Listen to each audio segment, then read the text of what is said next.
Why, hello there! Welcome to an impromptu improvised reading by yours truly, Madhog Master.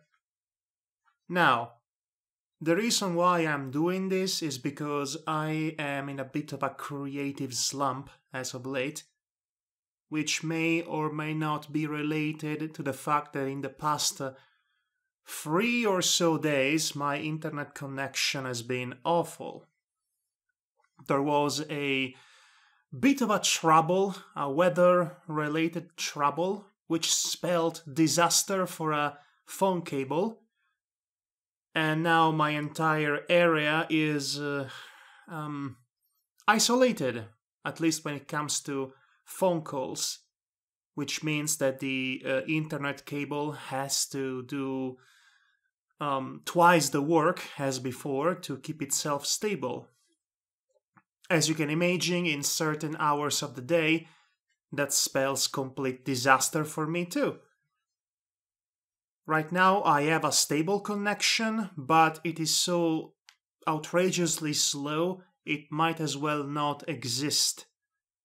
So anyway, here I am trying to pass the time, trying to brush up and catch up of my old literature, specifically George Orwell's 1984. If you've been following me for a long time, you might recall that at some point I tried to do a live reading of this book, a live streaming of it, as it were. It didn't go too well. It was a very basic live stream setup, because I did not want to spend money on it. But anyway, that fell off the window, figuratively. And I have not been reading this book ever since then, which is scandalous, if you ask me. So, I figure this is a good chance to catch up of my reading, at the very least. So, that's what I'm going to do. I'm going to continue read this book up until I don't feel like reading anymore. And I'm recording myself with it. So, if you fancy listening to my suave and delicate voice narrating this book for your auditory pleasure, you will be satisfied by this experience, no doubt.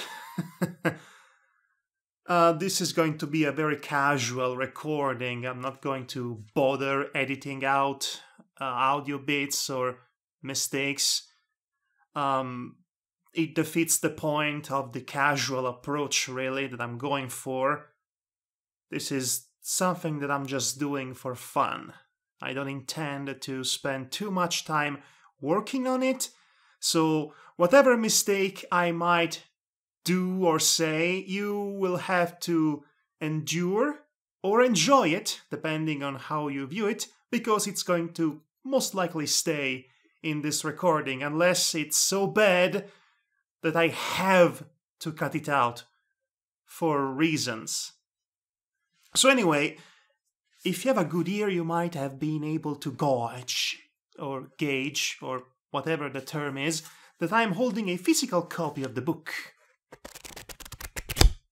Isn't reassuring to hear the sound of page flipping? Dare I say, nostalgic even. So, here we go. Last time, we were in old Oceania, the land of totalitarian regimes and poor literature and literacy. We were just about to wrap up Act 1 of this book. We've had a pretty good and satisfying overview and world building of the world, that's been built. And we've seen how the day-to-day life is like for our main character, which, by the way, is named Winston Smith, which is a pretty average name for a pretty average guy in your typical dictatorship, as it were. Now, the classic book by Orwell was, at the time of its release, which is by now over 50 years ago, if not more, It was a cautionary tale, more or less. The cautionary aspect of it was Orwell warning us about totalitarianism and the dangers of giving too much powers to one individual, which is going to inevitably abuse those powers to control the media and thus control the thoughts of people. And I feel like, given certain recent political developments, that might just be a very topical topic of discussion, as it were. Indeed. So, we also had a very amusing rundown of the Newspeak language, which is the oversimplification of the English language, which gave me a few chuckles, I have to say. It was double plus good. Indeed, double plus good. Hopefully this book will turn out to be not ungood in the long run, because I realize that it's an old book, and by now we've had 1.5 million adaptations or reimaginings of this very specific dystopian future scenario. It has been made fun of, and it has been recreated by famous filmmakers. Terry Gilliam's Brazil comes to mind as the absolute best unofficial adaptation of 1984. But yes, for the same reason, some parts of it might not have aged all that well. Because, again, it's one of those literary opuses that has influenced literature for decades to come in ways that one could not even predict at the time. It is the dystopian future equivalent in terms of importance of Tolkien's Lord of the Rings was for high fantasy. If that makes sense. If Lord of the Rings was an important seminal opus for high fantasy, likewise 1984 is an important work and inspiration for its own specific science fiction genre. That was better phrased than whatever I said prior to this one. Indeed, so let's just get on with it already. We've had a long preamble, and sit down, relax like I'm doing, and be swept and swept and kidnapped and abducted by the gentle and relaxing sound of my voice as I read you a little bit more of George Orwell's 1984. Specifically, Chapter 7. By now, Mr. Smith is starting to be rather paranoid that the police force of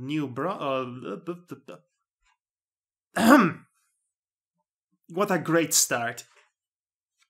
As I was saying, Mr. Smith is starting to be rather paranoid about getting caught by the police.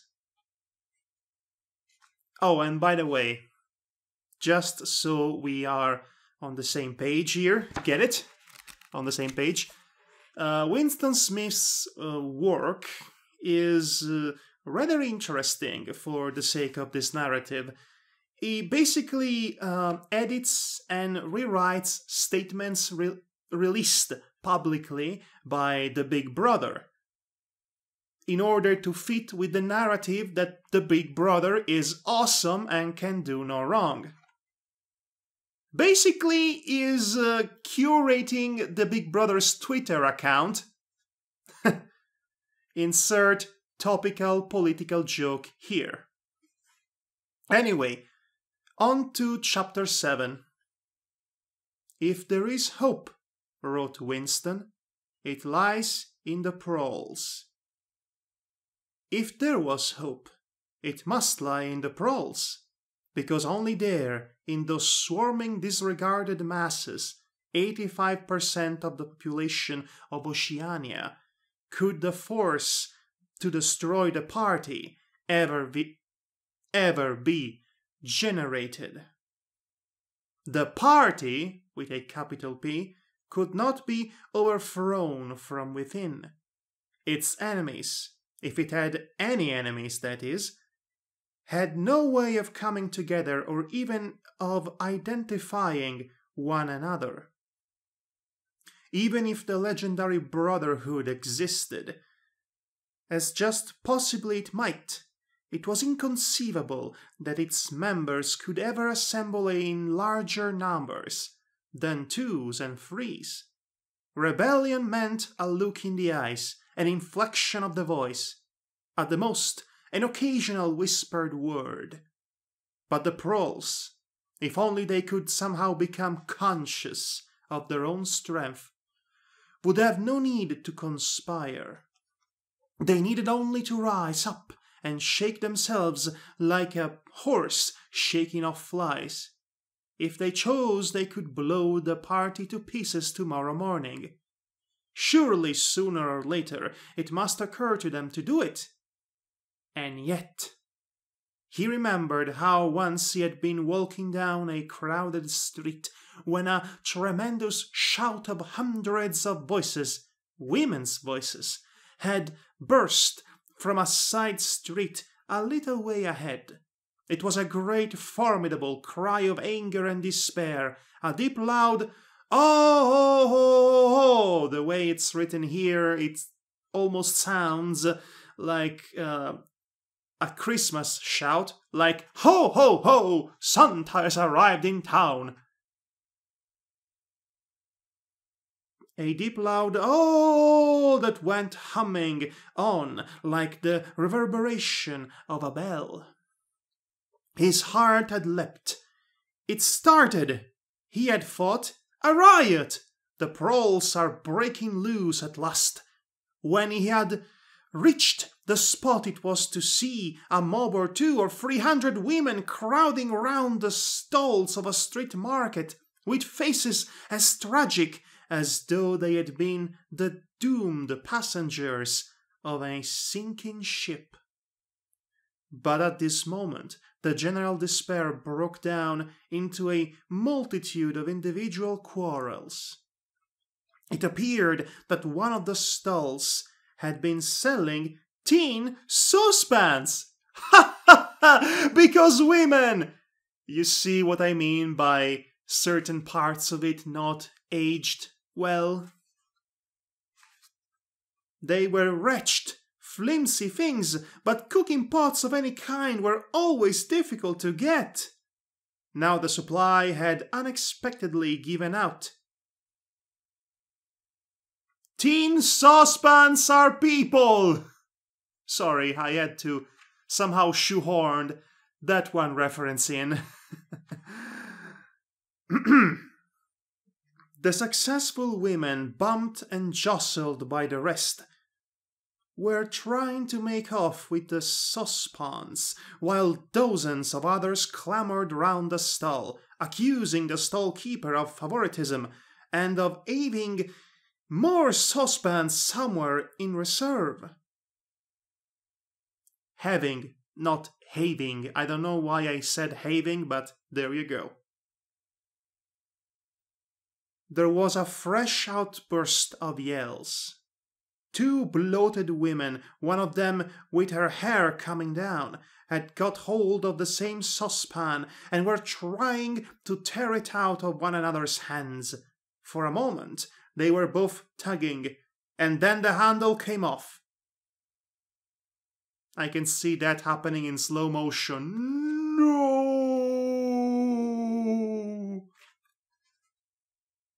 Winston watched them disgustedly.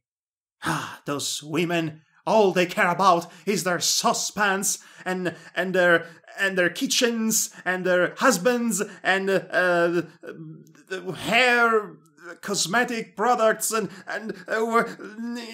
women. Sorry.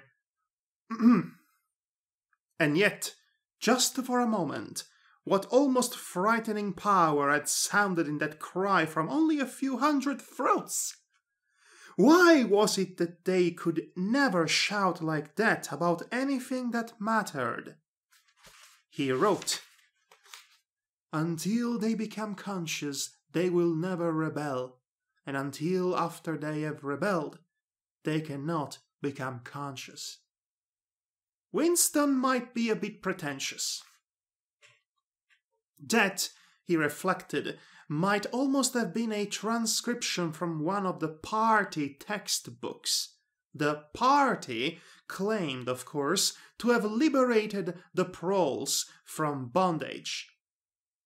I think by this point it should be clear that prole here is yet another term for the proletariat, which is to say, the people.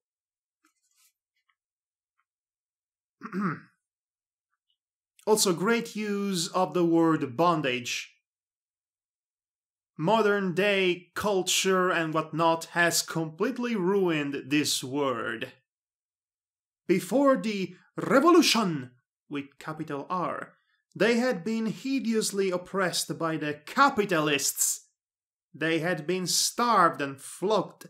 Women had been forced to work in the coal mines. Women still did work in the coal mines, as a matter of fact.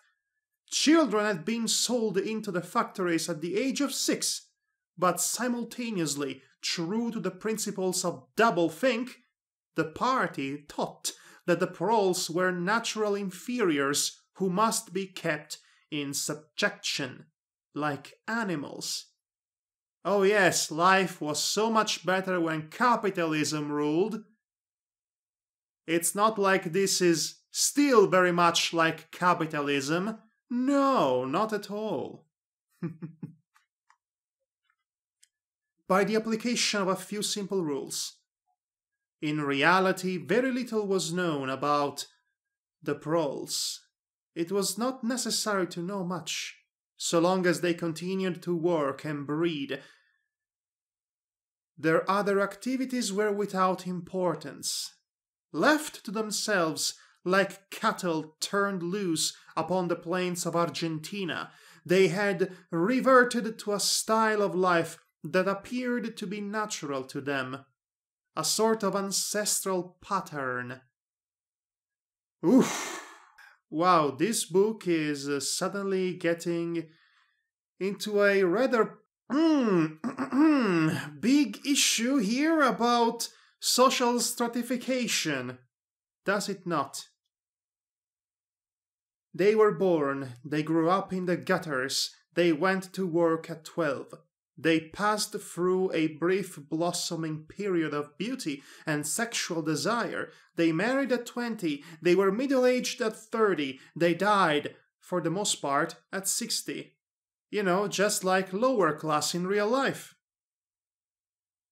Heavy physical work, the care of home and children, petty quarrels with neighbors, films, football, beer, and, above all, gambling filled up the horizon of their minds. To keep them in control was not difficult. A few agents of the thought police moved always among them, spreading false rumors and marking down and eliminating the few individuals who were judged capable of becoming dangerous. But no attempt was made to indoctrinate them with the ideology of the party. It was not desirable that the proles should have strong political feelings. All that was required of them was a primitive patriotism which could be appealed to whenever it was necessary to make them accept longer working hours or shorter rations. Wow! Wow! This sounds too real already. Ooh. The saddest part about all of this part is that it still very much applies to how lower income families are treated nowadays by society. As animals that really don't matter. They are not the kind of people that are appealed to for a political direction or election. They just exist and they get essentially forgotten about it, unless it's convenient for whomever is in power to remind us that they exist, to exploit them some more. I don't know why I explained all this, I think it's pretty obvious by now. And even when they became discontented, as they sometimes did, their discontent led nowhere, because, being without general ideas, they could only focus it on petty specific grievances. The larger evils invariably escaped their notice. The great majority of proles did not even have telescreens in their homes. Telescreen would be the fancy sci-fi term for television. I don't know why some sci-fi authors feel the need to change the name of a apparatus of technology that exists in the real world just to sound fancier. It's really not needed. It's double plus ungood.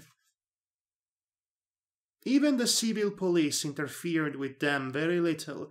There was a vast amount of criminality in London, a whole world within a world of thieves, bandits, prostitutes, drug peddlers, and racketeers of every description. But since it all happened among the proles themselves, it was of no importance. In all questions of morals they were allowed to follow their ancestral code. The sexual puritanism of the party was not imposed upon them. Promiscuity went unpunished. Divorce was permitted.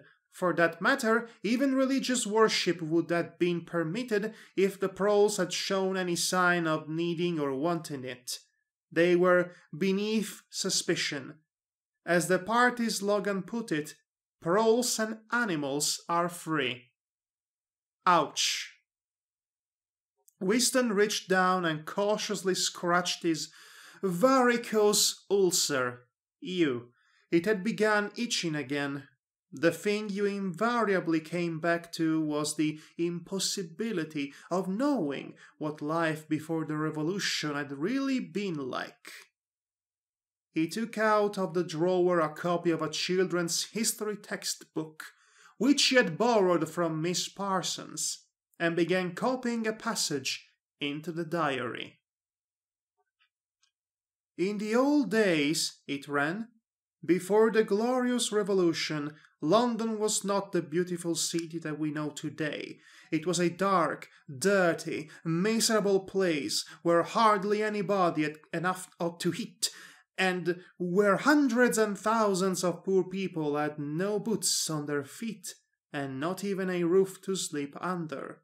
Children no older than you are head to work. I've spotted a little mistake here. You'd think somebody would have noticed and corrected this, considering this book has been around for so long, but apparently not. Oh, wait. Never mind. Children no longer than you are had to work 12. Okay, it's not a mistake. It sounded like a mistake in my head as I was reading it, but all it took was to change the intonation a little bit. 12 hours a day for cruel masters, who flogged them with whips if they worked too slowly and fed them on nothing but stale bread crusts and water.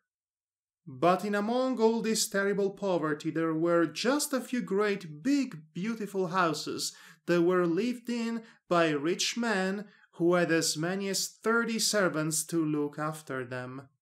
These rich men were called capitalists!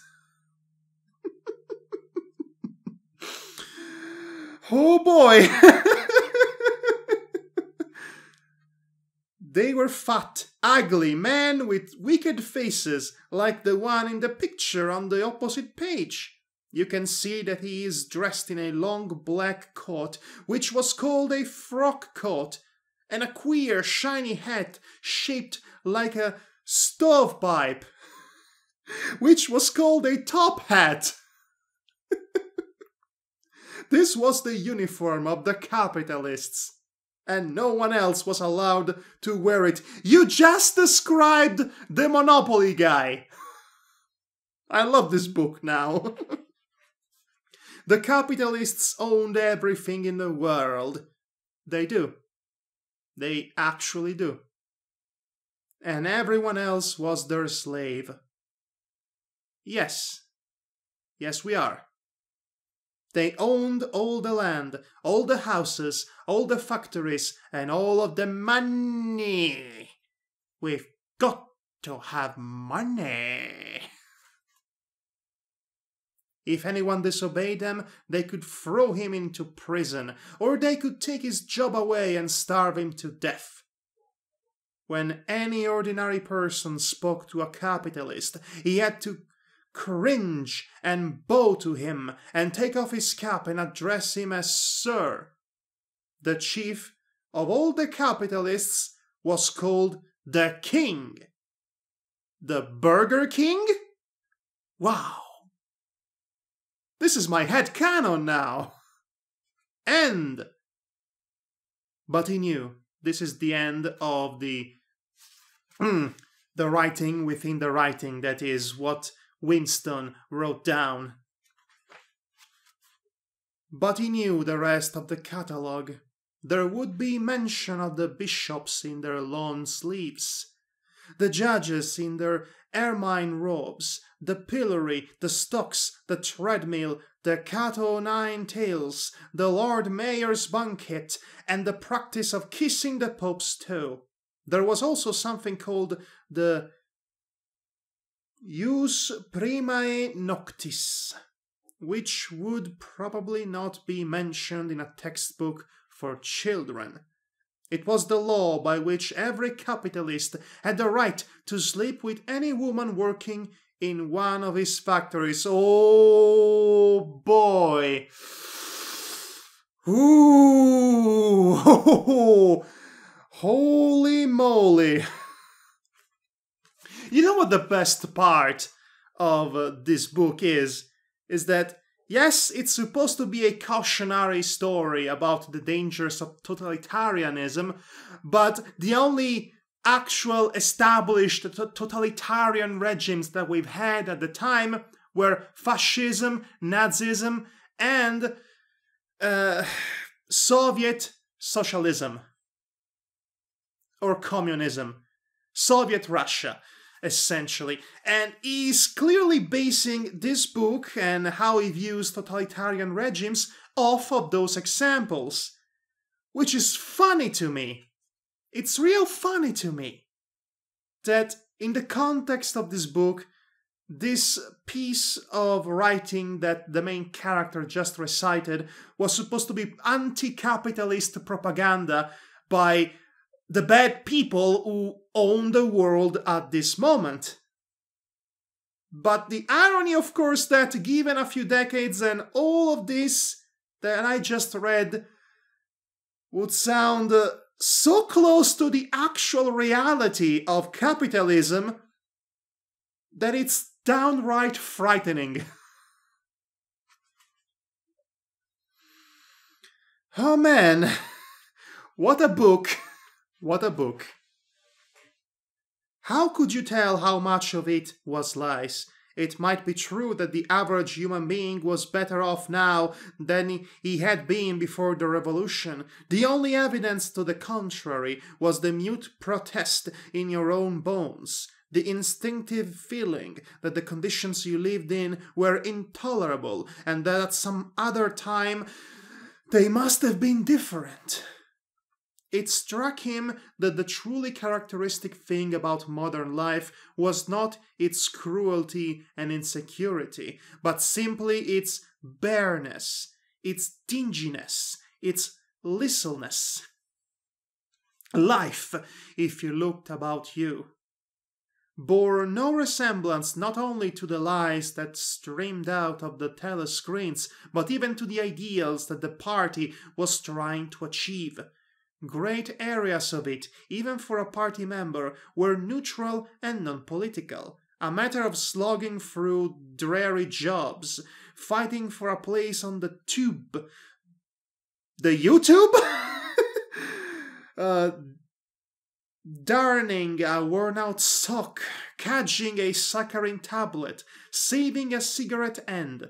The ideal set up by the party was something huge, terrible and glittering. A world of steel and concrete, of monstrous machines and terrifying weapons. A nation of warriors and fanatics, marching forward in perfect unity, all thinking the same thoughts and shouting the same slogans, perpetually working, fighting, triumphing, persecuting, 300 million people, all with the same face. The reality was decaying. Dingy cities were underfed. People shuffled to and fro in leaky shoes, in patched-up 19th century houses that smelt always of cabbage and bed lavatories. He seemed to see a vision of London, vast and ruinous, city of a million dustbins, and mixed up with it was a picture of Miss Parsons. A woman with lined face and wispy hair, fiddling helplessly with a blocked waste pipe. He reached down and scratched his ankle again. Day and night the telescreens bruised your cars, with statistics proving that people today had more food, more clothes, better houses, better recreations, that they've lived longer, worked shorter hours, were bigger, healthier, stronger, happier, more intelligent, better educated than the people of 50 years ago. Not a word of it could ever be proved or disproved. The party claimed, for example, that today 40% of adult proles were literate. Before the revolution, it was said, the number had only been 15%. The party claimed that the infant mortality rate was now only 160 per thousand, whereas before the revolution it had been 300, and so it went on. It was like a single equation with two unknowns. It might very well be that literally every word in the history books, even the things that one accepted without question, was pure fantasy. For all he knew, there might never have been any such law as the jus primae noctis, or any such creature as a capitalist. No, they exist. They exist. Or any such garment as a top hat. I'm still not sure about that one. The jury's out on the top hat. Everything faded into mist. The past was erased. The erasure was forgotten. The lie became truth. Just once in his life he had possessed. After the event, that was what counted. Concrete, unmistakable evidence of an act of falsification. He had held it between his fingers for as long as 30 seconds. In 1973, it must have been. At any rate, it was at about the time when he and Catherine had parted. But the really relevant date was 7 or 8 years earlier. The story really began in the middle 60s. The period of the great purges in which the original leaders of the revolution were wiped out once and for all. By 1970, none of them was left, except Big Brother himself. All the rest had by that time been exposed as traitors and counter-revolutionaries. I think the author is drawing inspiration from the Cuban Revolution to outline this Big Brother character.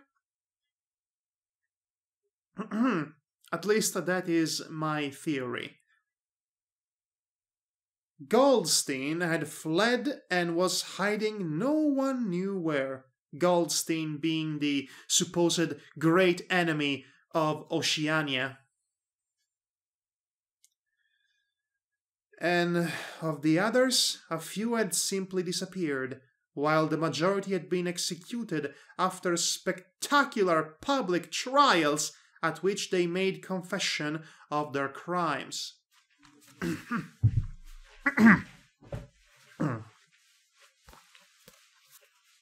Among the last survivors were 3 men named Jones, Haronson, and Rutherford.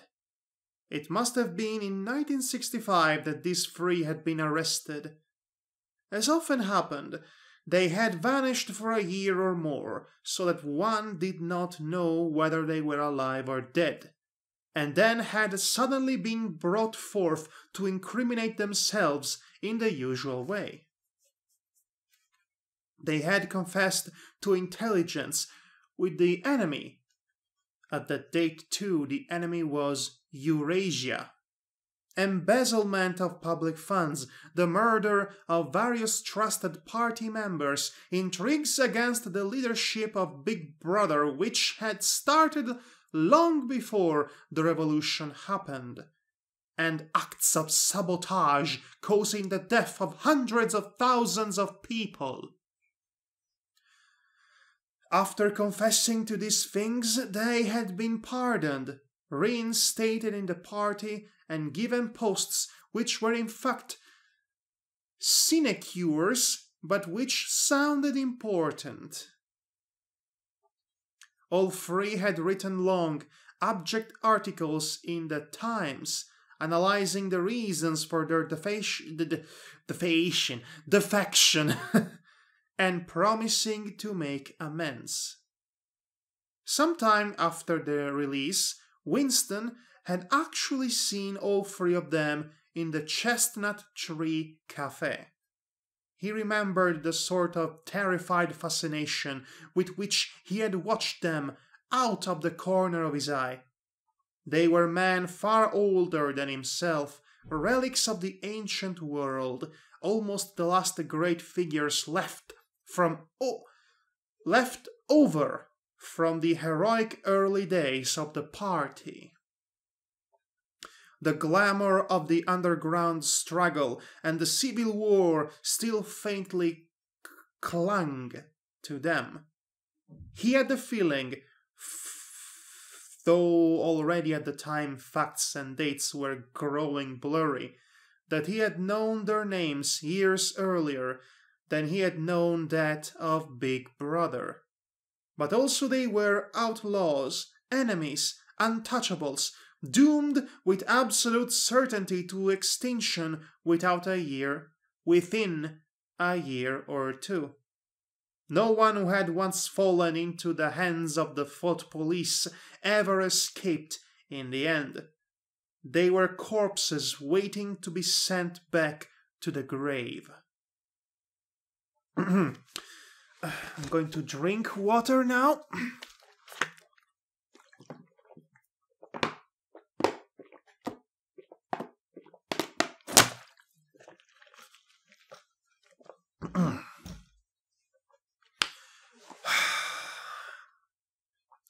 How are you enjoying the reading so far?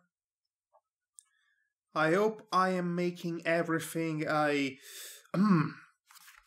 release through my flopping lips comprehensible enough for you. So yes, I will continue now. There was no one at any of the tables nearest to them. It was not wise even to be seen in the neighborhood of such people. They were sitting in silence before glasses of the gin flavored with cloves, which was the specialty of the cafe. Of the 3, It was Rutherford whose appearance had most impressed Winston. Rutherford had once been a famous caricaturist, whose brutal cartoons had helped to inflame popular opinion before and during the Revolution. Even now, at long intervals, his cartoons were appearing in the Times. They were simply an imitation of his earlier manner, and curiously lifeless and unconceiving. Always they were a rehashing of the ancient themes. Slum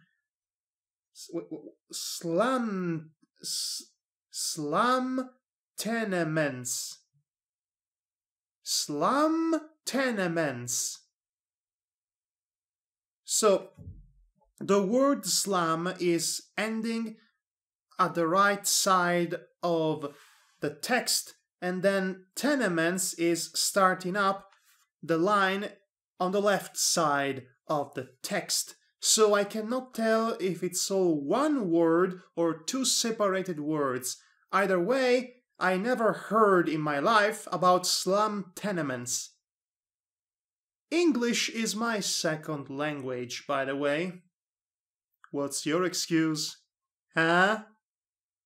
I'm not calling you out for not knowing your own language, mind you. I'm just being a cheeky sod. Anyway, slum tenements, starving children, street battles, capitalists in top hats. Again! We were ruled by the Monopoly guy at some point.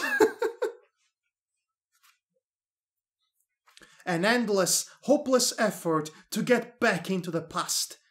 He was a monstrous man, with a mane of greasy grey hair, his face puched and seamed, with thick negroid...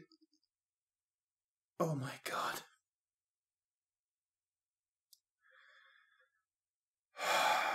Oh my God. Negroid lips. Thick negroid lips. It is written here. I am not saying this word out of my own volition. They are written, the words are written in this book. Which is really showing its age now, doesn't it? Moving on from this very awkward moment. At one time, he must have been immensely strong. Now his great body was sagging, sloping, bulging, falling away in every direction. He seemed to be breaking up before one's eyes, like a mountain crumbling. It was the lonely hour of 15. Winston could not now remember how he had come to be in the cafe at such a time. The place was almost empty. A teeny tiny music was trickling from the telescreens. The three men sat in their corner, almost motionless, never speaking. Uncommanded, the waiter brought fresh glasses of gin. There was a chessboard on the table beside them, with the pieces set out but no game started. And then, for perhaps half a minute in all, something happened to the telescreens. The tune that they were playing changed, and the tone of the music changed too. There came into it, but it was something hard to describe. It was a peculiar, cracked, braying, jeering note. It was a note full of adjectives, apparently. In his mind, Winston called it a yellow note. And then a voice from the telescreen was singing, "Under the spreading chestnut tree, I sold you and you sold me. There lie they and here lie we, under the spreading chestnut chestnut tree. The free man never steered. But when Winston glanced again at Rutherford's ruinous face, this Rutherford, he looks like a black bloke from Africa, the darkest region of Africa, the racist part of Africa that's you can see in old cartoons, with the negroid lips. Oh my gosh, this book! Oh, this book!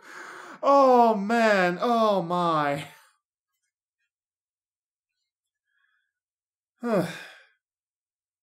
He saw that his eyes were full of tears, and for the first time he noticed, with a kind of inward shudder, and yet not knowing at what he shuddered, that both Aronson and Rutherford had broken noses. A little later, all three were rearrested. You can never catch a break. It appeared that they had engaged in fresh conspiracies from the very moment of their release. At their second trial, they confessed to all their old crimes over again, with a whole string of new ones. They were executed, and their fate was recorded in the party histories, a warning to posterity. About 5 years after this, in 1973, Winston was unrolling a wad of documents which had just flopped out of the pneumatic tube onto his desk, when he came on a fragment of paper which had evidently been slipped in among the others and then forgotten. The instant he had flattened it out, dramatic pause, he saw its significance.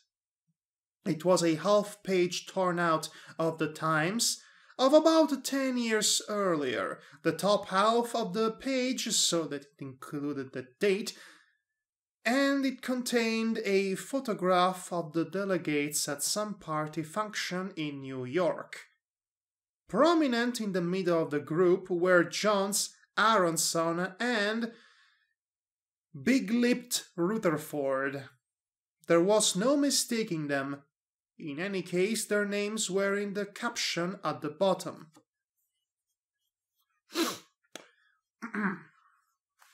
The point was that at both trials, all three men had confessed that on that date they had been on Eurasian soil. They had flown from a secret airfield in Canada to a rendezvous somewhere in Siberia, and had conferred with members of the Eurasian General Staff. By the way, the D in D, which is to say the T in D, that's what I should have been saying, is slightly cancelled, slightly erased. So D really reads H, which is amusing, I guess. To whom they had betrayed important military secrets. The date had stuck in Winston's memory because it chanced to be Midsummer Day, but the whole story must be on record in countless other places as well. There was only one possible conclusion. The confessions were lies. Also, there is no such thing as a man in a top hat. Lies, I tell you! Lies! No human would be willingly subjecting themselves to wear a disgusting cylinder-like cap. Why would anybody do that? That's propaganda! That's the lies! Hasta la revolution! I got myself a bit carried away there. Of course, this was not in itself a discovery. Even at that time, Winston had not imagined that the people who were wiped out in the purges had actually committed the crimes. that they were accused of. But this was concrete evidence. It was a fragment of the abolished past, like a fossil bone which turns up in the wrong stratum and destroys a geological theory.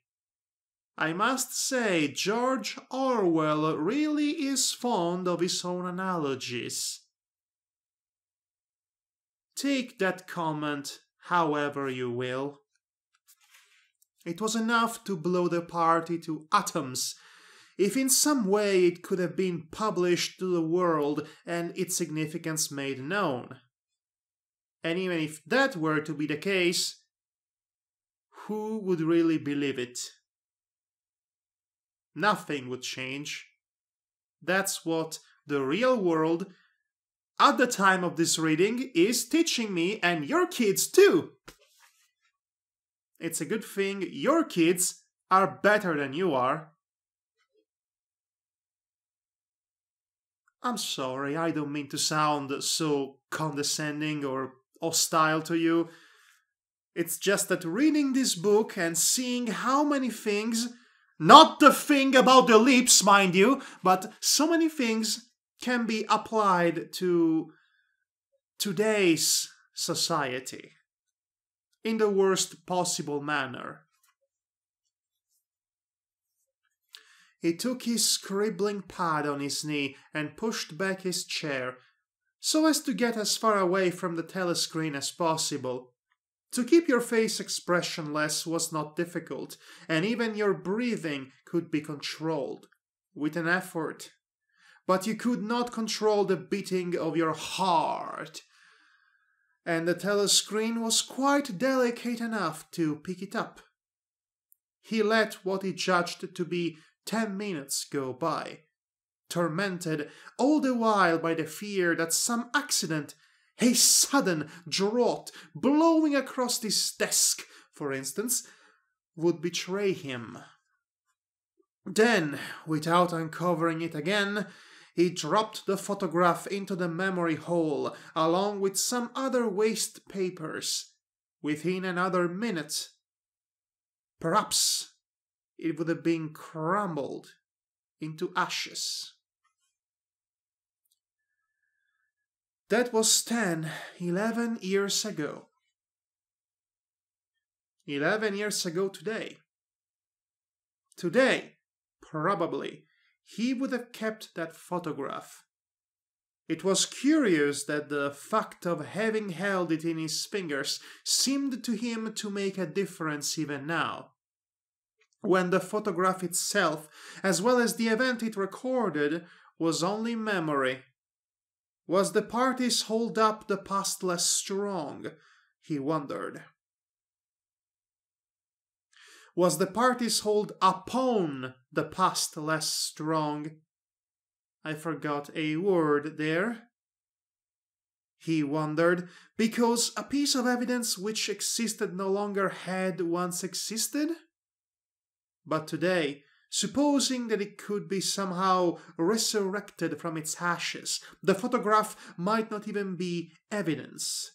Already at the time when he made his discovery, Oceania was no longer at war with Eurasia, and it must have been to the agents of Eastasia that the three dead men had betrayed their country.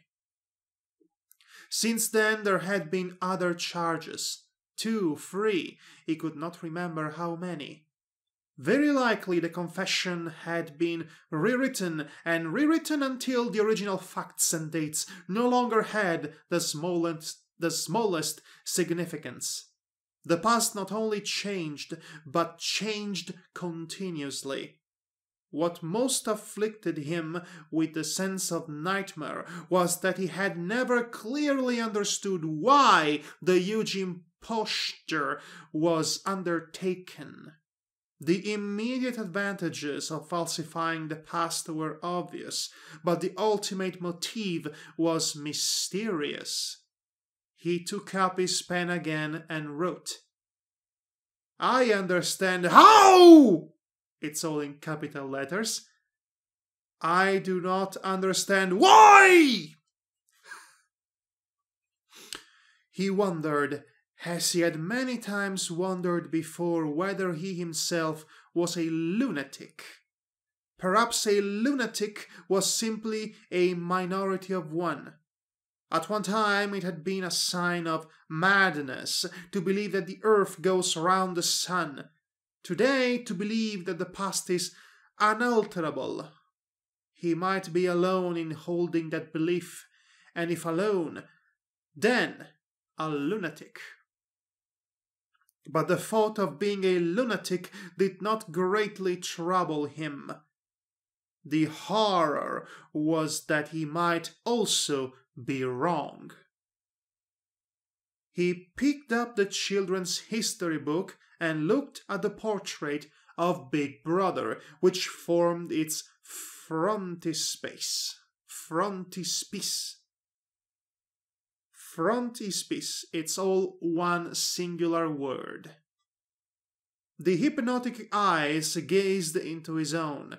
It was as though some huge force were pressing down upon you, something that penetrated inside your skull, buttering against your brain, frightening you out of your beliefs, persuading you almost to deny the evidence of your senses. In the end, the party would announce that 2 and 2 made 5, and you would have to believe it. It was inevitable that they should make that claim sooner or later. The logic of their position demanded it.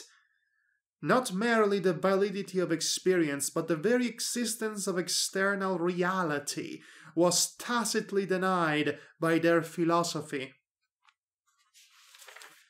The heresy of heresies was common sense, and what was terrifying was not that they would kill you for thinking otherwise, but that they might be right. For, after all, how do we know that 2 and 2 makes 4? Or that the force of gravity works? I don't know. I'm not a scientist. Or that the past is unchangeable. If both the past and the external world exist only in the mind, and if the mind itself is controllable, what then? But no, his courage seemed suddenly to stiffen of its own accord. The face of O'Brien, not called up by any obvious association, had floated into his mind. He knew with more certainty than before that O'Brien was on his side. He was writing the diary for O'Brien, to O'Brien. It was like an interminable letter which no one would ever read, but which was addressed to a particular person and took its color from that fact. The party told you to reject the evidence of your eyes and ears. It was their final, most essential command. His heart sank, and he thought of the enormous power arrayed against him, the case with which any party intellectual would overthrow him in debate, the subtle arguments which he would not be able to understand, much less answer. And yet he was in the right. They were wrong, and he was right. The obvious, the silly and the true had got to be defended. The obvious, the silly and the true? That sounds like a spaghetti western I would watch. Truisms are true. Hold on to that. No, this is a terrible message. This is a terrible, terrible idea. I sure hope a flat earther doesn't read this book and suddenly thinks, I know I'm right, everyone else is wrong. But anyway, stones are hard, water is wet, objects unsupported fall towards the earth's center, and top hats does not exist. Do not exist. Grammar does not exist, apparently.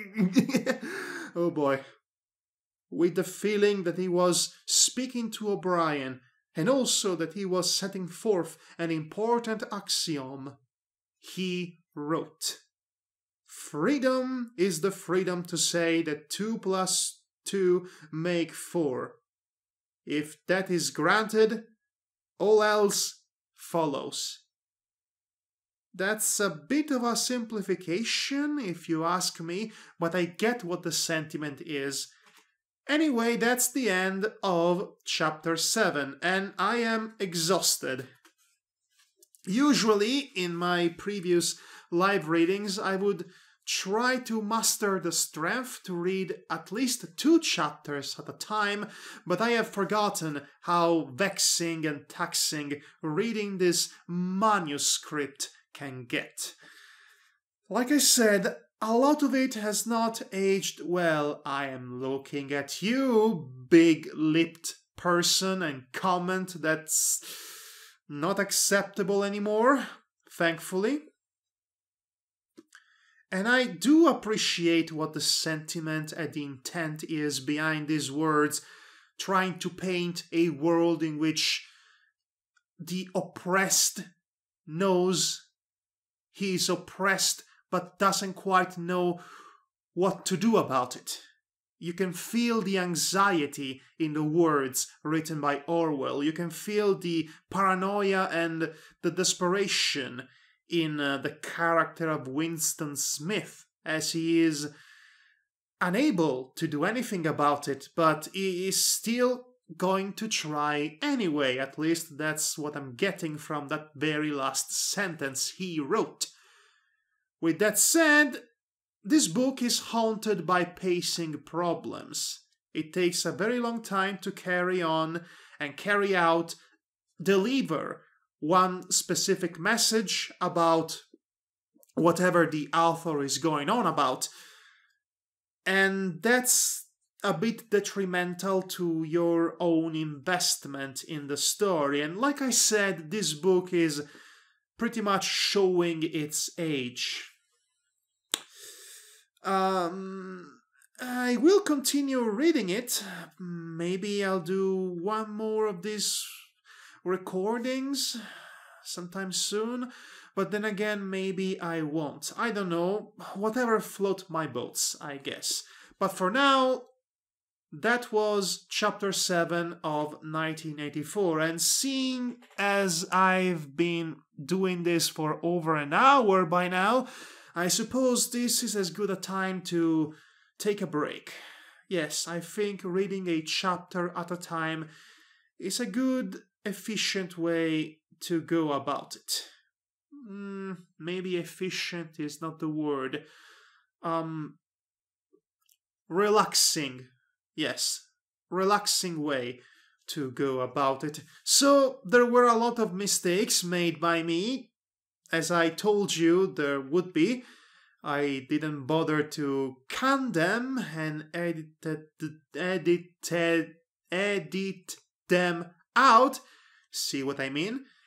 So now you get to experience the real Madhog, the Madhog outside of misspelling and misspoken words, which, again, I remind you, English or Newspeak, if you will, is my second language.